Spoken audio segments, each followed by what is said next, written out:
Hey there, this is Alex Kluge. I'm here from Toronto Home Experts, and I'm here to dive into the April 2024 Toronto real estate market update.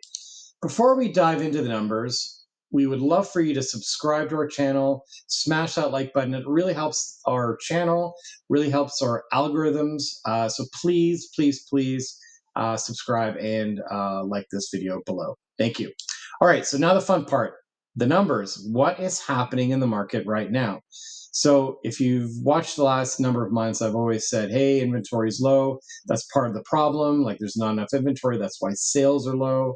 And that's really been the story for the past, like, call it 5-6 months. So what's happening in April? Like April market is usually the most active, or should I say, spring market is usually the most active period for real estate.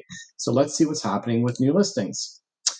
Up 47% relative to last year. Like, okay, so that's a big jump, very big jump. I mean, don't forget last year we were at essentially the second lowest on record, and now we're somewhere in the middle, right? So, if you see a spike of inventory like this, which is what we're seeing, you would expect prices to be coming down. Like that's the normal thought process. Like as inventory rises and there's sales is not catching up to inventory, that's usually where the sales to new listings ratio gap decreases. So we'll see a lower sales to new listings ratio. So let's see what's happening with sales, or sorry, average price. So average price last year to this year, we are up a whopping 0.3%. Okay, I know it's not exciting. It really isn't. But that's year over year. So last month to this month, we're actually up 3%, which is pretty great. Like that's surprising, especially since we are looking at what's happening with new listings. Like we saw a spike in new listings, and then we also saw prices increases. So this is not a normal causality. Like this is a little bit of abnormal, and we don't know yet why that is, but certainly have some theories. First and foremost, we're seeing the freehold market lead the overall market in GTA.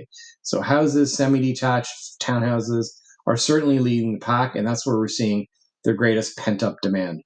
Inventory is rising for condos, although, given the fact that they've risen as much as they have over the last, 30 days, prices are still holding pretty good. So, I'm not ready to say prices are dropping for everything, but typically this is a little bit of a leading indicator. So what's going to happen next month? I don't know, but usually the market for real estate in Toronto, in the spring market anyways, peaks in April or May. So have we hit the peak?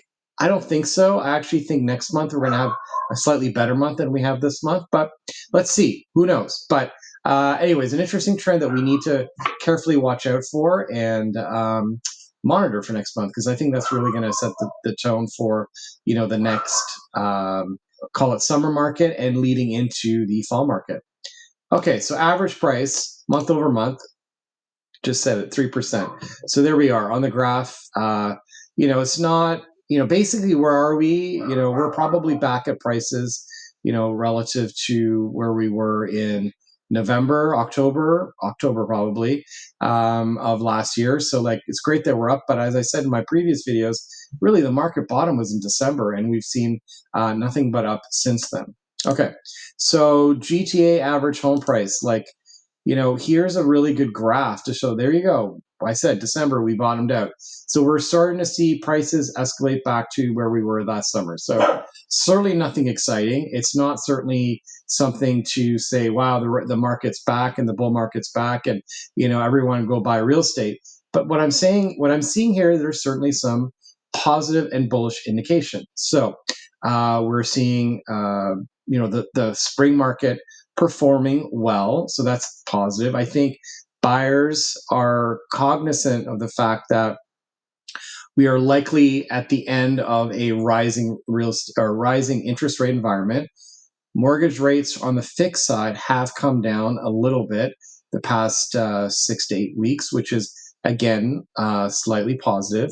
But really, everyone's holding their breath and waiting to see what the Bank of Canada does. So, will they drop their first interest rate announcement this June? Maybe. Most likely, it's going to be pushed to later on. But anyways, that's going to be really the story over the next several months, is watching what happens with the Bank of Canada. But again, I think it's encouraging to see that we have effectively bottomed out, and I think we're going to see a slow, gradual climb through the summer, probably a flat line, if I'm being realistic, maybe sometime in June, and then who knows what happens this fall. This is really going to be the story with inflation, the economic data that we're going to see coming out the next several months. That's going to play a big part. All right. So thank you for tuning into the video. Really appreciate all the support that we've been getting. Please do not hesitate to hit us with those questions. We love questions. Reach out to us on any of our socials, our website, and we will see you again next month. Bye for now.